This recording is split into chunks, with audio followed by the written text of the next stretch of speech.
একজন মেয়ে মানুষ অশ্লীল এবং নোংরা পোশাক যেগুলো পরে বাচ্চাদের ক্ষেত্রে সে ধরনের পোশাক বেশিরভাগ রেডিমেড পাওয়া যায়। এই জন্য অর্ডার দিয়া একটা শালীন পোশাক বানান, একটু হাফ হাতা থাকে, অন্তত 3/4 থাকে, একটু ঢিলা ঢোলা থাকে।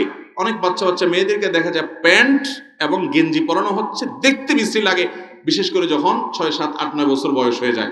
অনেক বাপমারা তাদের মানসিকভাবে তাদেরকে অশ্লীলতার চর্চায় বড় করে তুলছেন। সৌদি আরব থেকে আসার সময় পোশাক নিয়ে আসতেছে, এমন পোশাক যেটা রীতিমতো অসুন্দর এবং দৃষ্টিকটু। একটা মেয়ে সে ছোটবেলা থেকে লাজুক হবে, পর্দানুশীন হবে, তাকে সেভাবে আপনি পোশাক আশাক পরাবেন, সেভাবে তাকে আপনি নেকাবে অভ্যস্ত করবেন, উৎসাহ দিবেন, অনুপ্রেরণা দিবেন। ঠিক একই কথা ছেলের জন্য প্রযোজ্য। সুন্দর পোশাক আশাক পরাবেন, এতে তার মানসিকভাবে সাইকোলজিক্যালি সে আস্তে আস্তে পর্দা পশিদা বুঝবে এবং এগুলোকে নিয়ে বড় হবে। 1 নাম্বার 2, ছোটবেলা থেকে নামাজের অভ্যাস করবেন, কারণ ইন্নাস সালাতা তানহা আনিল ফাহশাই, নামাজ মানুষকে অশ্লীল এবং অন্যায় কাজ থেকে বিরত রাখে। ছোটবেলা থেকে যদি বাচ্চাকে আপনি নামাজে অভ্যস্ত করেন, আপনি নিশ্চিত থাকতে পারেন ইনশাআল্লাহ ও অন্তত অমানুষ হবে না। আজ পর্যন্ত দেখাতে পারবেন না 5 ওয়াক্ত নামাজ, ফজর নামাজ সহ আদায় করে একজন যুবক আবার মাদকাসক্ত, দেখাতে পারবেন? একটা দেখাতে পারবেন না। এজন্য মাদকাসক্তি থেকে যুবকদের, তরুণদের বাঁচানোর জন্য তাদেরকে কোরআনের ছায়া তুলে আনা, নামাজে অভ্যস্ত করার বিকল্প কিছু হতে পারে।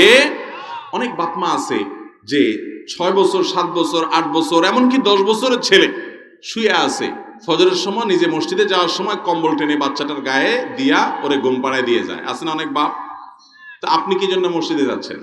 আপনি মসজিদে যাচ্ছেন যদি লাভে, তাহলে সেই লাভ থেকে আপনার ছেলেকে কেন বঞ্চিত করছেন?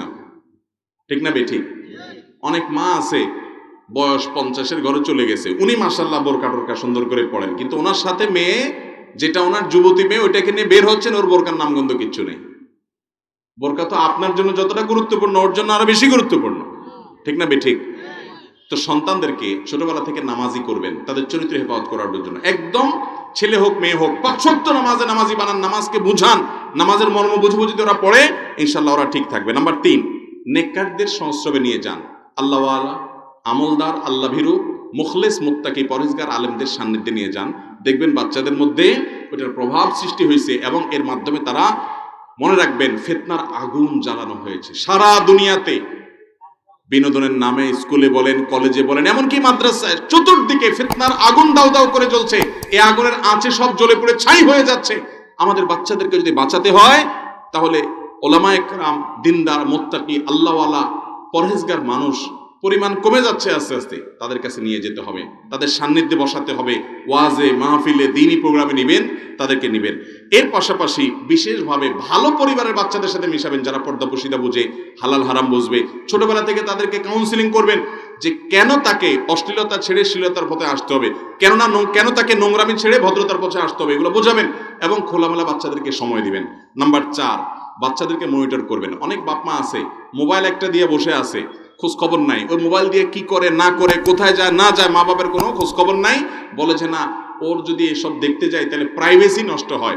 ইউরোপিয়ান এবং পশ্চিমা দুনিয়া ধ্বংস হয়ে গেছে, তাদের পরিবার ব্যবস্থাপনা ভেঙে পড়েছে, তাদের ছেলেমেয়েরা সব শেষ হয়ে গেছে, পারিবারিক কোনো বন্ডিং বলতে কিছুই নেই। এর অন্যতম প্রধান কারণ হলো এই অতি স্বাধীন চেতা হওয়া। ইসলাম মানুষকে স্বাধীন হতে বলে, অতি স্বাধীন হতে বলে না। একটা বাচ্চা পশ্চিমা দুনিয়াতে বাপ যদি তাকে জোর করে ধমক দেয়, তো প্রশাসন এসে, পুলিশ এসে হাজির হবে, বাপের হ্যান্ডকাপ করা জেলখানা নিয়ে যাবে, জোরে ধমক দিয়েছে কেন।